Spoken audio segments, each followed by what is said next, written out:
Exodus TV தொகுத்து வழங்கும்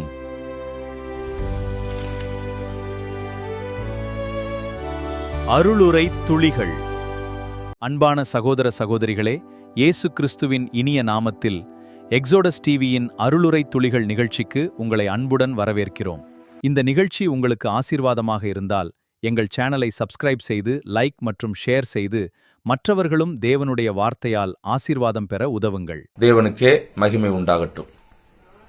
ஆண்டவராகிய இயேசு கிறிஸ்துவின் நாமத்தினால் உங்கள் யாவருக்கும் என் அன்பின் வாழ்த்துக்கள். எக்ஸோடஸ் டிவியின் அருளுரை துளிகள் என்ற நிகழ்ச்சியின் வாயிலாக இந்த காலை வேளையில் தேவனுடைய வார்த்தையோடு உங்களை சந்திப்பதிலும் நான் மிகுந்த மகிழ்ச்சி அடைகின்றேன். இன்றைய காலை தியானத்திற்காக ஆண்டவராகிய இயேசு கிறிஸ்துவின் மரணத்தினால் உண்டான நன்மைகள் என்ன என்பதை நாம் சிந்திக்க இருக்கின்றோம். அதற்கு ஆதாரமாக அப்போஸ்தலனாகிய பவுல் ரோமாபுரியருக்கு எழுதின நிருபம் 5வது அதிகாரம் 8வது வசனத்தை நான் வாசிக்க விரும்புகின்றேன். ரோமர் 5:8. நாம் பாவிகளாய் இருக்கையில் கிறிஸ்து நமக்காக மரித்ததினாலே தேவன் நம்மேல் வைத்த தமது அன்பை விளங்க பண்ணுகிறார். சரி, நான் வாசித்த இந்த வசனம் எல்லோருக்குமே நன்கு தெரிந்த வசனமாக இருக்கிறது.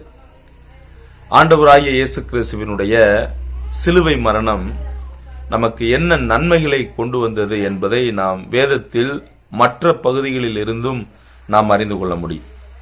பொதுவாக இன்றைக்கு இயேசு கிறிஸ்துவினுடைய மரணத்தை குறித்து சில தவறான அபிப்பிராயங்கள் அல்லது தவறான கோட்பாடுகள் எல்லாம் இருக்கின்றன என்பதை நாம் ஆங்காங்கே அறிந்து வருகிறோம். ஆண்டவராகிய இயேசு கிறிஸ்து எதிர்பாராத விதமாகவோ அல்லது ஒரு மிஷினரி மரணமாகவோ, எதிர்பாராத மரணமோ அல்லது ஒரு எதிர்பாராத ஒரு மிஷினரி போல வாழ்ந்து மரித்த மரணமோ அல்லாமல் இது தேவனுடைய திட்டமும் தீர்மானமுமாக இருக்கக்கூடிய ஒன்றாக இருக்கிறது. ஏனென்றால் ஆண்டவராகிய இயேசு கிறிஸ்து நாம் வாசித்த வசனத்தின்படி பாவிகளாக இருக்கக்கூடிய நம்மை தேடி இந்த உலகத்தில் அவர் வந்தார்.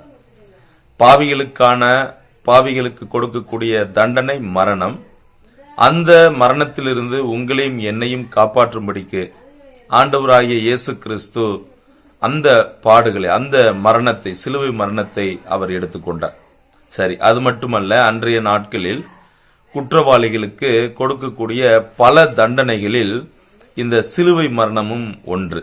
அதையும் நாம் அறிந்திருக்கிறோம். வேதத்தில் பல இடங்களில் குற்றவாளிகள் அல்லது தவறு செய்தவர்களை நாடு கடத்துவார்கள், கல்லெறிந்து கொள்ளுவார்கள். அப்புறம் மற்றவர்களுக்கு முன்பாக அவர்களை அதிகமாக தவறான இழிவான முறையில் பேசி அவர்களை திட்டுவார்கள். சோ இது போன்றதான பல தண்டனைகள் எல்லாம் அன்றைய நாட்களில் நிறைவேற்றப்பட்டது.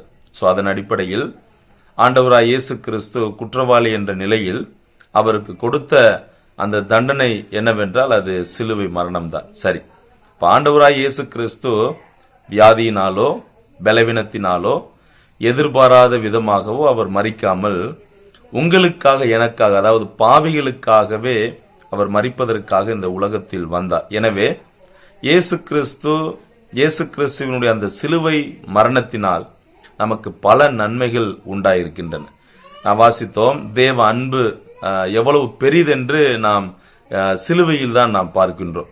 தேவன் நம்மீது வைத்த அன்பு மிக பெரியது. உங்களையும் என்னையும் அவர் நேசித்ததால் நாம் பெற வேண்டிய, நாம் எடுத்துக்கொள்ள வேண்டிய தண்டனையை ஆண்டவராய் இயேசு கிறிஸ்து அவர் எடுத்துக்கொண்டார். சரி, எபிரேயர் 9ஆம் அதிகாரம் 26வது வசனத்தின்படி இயேசு கிறிஸ்துவினுடைய சிலுவை மரணத்தினால் உண்டான முதல் நன்மை என்ன என்று கேட்டால், நாம் பாவ பரிகாரத்தை பெற்றிருக்கிறோம். we got atonement, அதாவது பாவ பரிகாரத்தை நாம் பெற்றிருக்கிறோம். ஆரம்ப நாட்களில், அதாவது பழைய ஏற்பாட்டு காலகட்டங்களில் பாவத்திற்கு இணையாக அவர்கள் பலிகள் செலுத்தினார்கள். அப்படி அவர்கள் பலிகள் செலுத்தினாலும் அவர்களுடைய பாவங்கள் நிரந்தரமாக மன்னிக்கப்படவில்லை. ஆனால் ஆண்டவராய் இயேசு கிறிஸ்து அவருடைய சிலுவை மரணத்தினாலே உங்களுக்கும் எனக்கும், அதாவது நமக்கு பாவ பரிகாரம் உண்டாயிருக்கிறது. பாவ பரிகாரத்தை அவர் ஏற்படுத்தினார். இனி நீங்களும் நானும் பலி செலுத்த வேண்டிய அவசியம் இல்லாமல் அவர் செய்தார். அவசியம் இல்லை. ஏனென்றால் அவரே அந்த சிலுவை மரணத்தில் பாவ பரிகாரத்தை அவர் ஏற்படுத்தினார். இரண்டாவது கலாத்தியர் 3ஆம் அதிகாரம் 13வது வசனம், கலாத்தியர் 4ஆம் அதிகாரம் 5ஆம் வசனம், எபேசியர் 1:7. இந்த வசனங்களில் கிறிஸ்துவின் சிலுவை, கிறிஸ்துவின் மரணத்தினால் உண்டான இரண்டாவது நன்மை, நாம் மீட்படைந்திருக்கிறோம். We have got redemption. நாம் மீட்பை பெற்றிருக்கிறோம். அன்றைய நாட்களில் மீட்பு என்று சொல்லும்போது ஒரு நிலம், ஒரு அடிமை, ஒரு அடிமையினுடைய மனைவி, இவர்கள் எல்லாம் விலைக்கிரயம் கொடுத்து அவர்கள் மீட்கப்பட வேண்டும். ஆண்டவராய இயேசு கிறிஸ்துவினுடைய அந்த சிலுவை மரணம், அவர் சிலுவையிலே சிந்தின அந்த இரத்தத்தினாலே நீங்களும் நானும் மீட்பை பெற்றிருக்கிறோம். பாவத்தின் அடிமைத்தனத்தில் இருக்கக்கூடிய உங்களையும் என்னையும் அவர் சொந்த இரத்தத்தை சிந்தி விலைக்கிரயமாக கொடுத்து அவர் நம்மை மீட்டிருக்கிறார். சோ நமக்கு மீட்பு கிடைத்திருக்கிறது.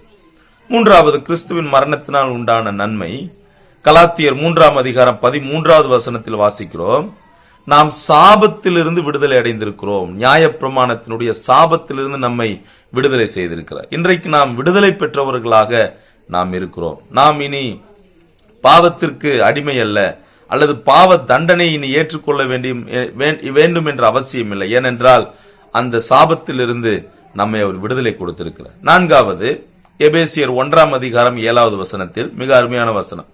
அதில் நாம் வாசிக்கிறோம், கிறிஸ்துவின் மரணத்தினால் உண்டான அடுத்த நன்மை என்ன என்று கேட்டால், நமக்கு பாவ மன்னிப்பை ஏற்படுத்தினார். பாவ மன்னிப்பை நாம் பெற்றிருக்கிறோம். இன்றைக்கு நமது பாவங்கள் நிரந்தரமாக அவருடைய சிலுவை மரணத்தினாலே மன்னிக்கப்பட்டிருக்கிறது. நாம் பாவ மன்னிப்பை நாம் பெற்றிருக்கிறோம். We have got forgiveness. ரோமர் 5ஆம் அதிகாரம் 9வது வசனத்தில் 5வது காரியமாக, நீங்களும் நானும் நீதிமான்களாக்கப்பட்டிருக்கிறோம். We are justified in him. அவருக்குள் கிறிஸ்து, அதாவது இயேசு கிறிஸ்துவினுடைய மரணத்தினால் நீங்களும் நானும் நீதிமான்களாக்கப்பட்டிருக்கிறோம். இன்றைக்கு ஆண்டவர் அவருடைய பார்வையில், அதாவது ரட்சிக்கப்படக்கூடிய பாவியை நீதிமான் என்றே அவர் பார்க்கிறார். இன்றைக்கு நீங்களும் நானும் நீதிமான்களாக்கப்பட்டிருக்கிறோம். அது மட்டுமல்ல, கடைசியாக எபேசியர் 2:16, கொலோசியர் 1:21, எபேசியர் 5:10, we have got reconciliation. நாம் ஒப்புரவாக்கப்பட்டிருக்கிறோம் என்று வாசிக்கிறோம். சரி, இந்த காலை வேளையில் இயேசு கிறிஸ்துவினுடைய மரணத்தை எண்ணி பார்த்து நீங்களும் நானும் நன்றியுள்ளவர்களாக இருக்க நாம் கடமைப்பட்டிருக்கிறோம். ஏனென்றால் இயேசு கிறிஸ்துவினுடைய மரணம் நமக்கு நன்மைகளை கொண்டு வந்திருக்கிறது. என்ன நன்மை? நாம் பாவ பரிகாரத்தை பெற்றிருக்கிறோம், நாம் மீட்படைந்திருக்கிறோம், சாபத்திலிருந்து விடுதலை பெற்றிருக்கிறோம், பாவ மன்னிப்பை பெற்றிருக்கிறோம், நீதிமான்களாக்கப்பட்டிருக்கிறோம், ஒப்புரவாக்கப்பட்டிருக்கிறோம். ஆண்டவரே, உமக்கு நன்றி. நாங்களும் மரிக்க வேண்டிய இடத்தில் நீர் மரித்தீர். அப்படி நீர் மரித்ததால் எங்களுக்கு நீர் கொடுத்த இவ்வளவு ஆசீர்வாதங்களுக்காக உமக்கு நன்றி என்று சொல்லி நாம் தேவனை துதிப்போம், அவருக்கு நாம் நன்றி செலுத்துவோம். தேவநாமம் மகிமைப்படட்டும். ஆமென்.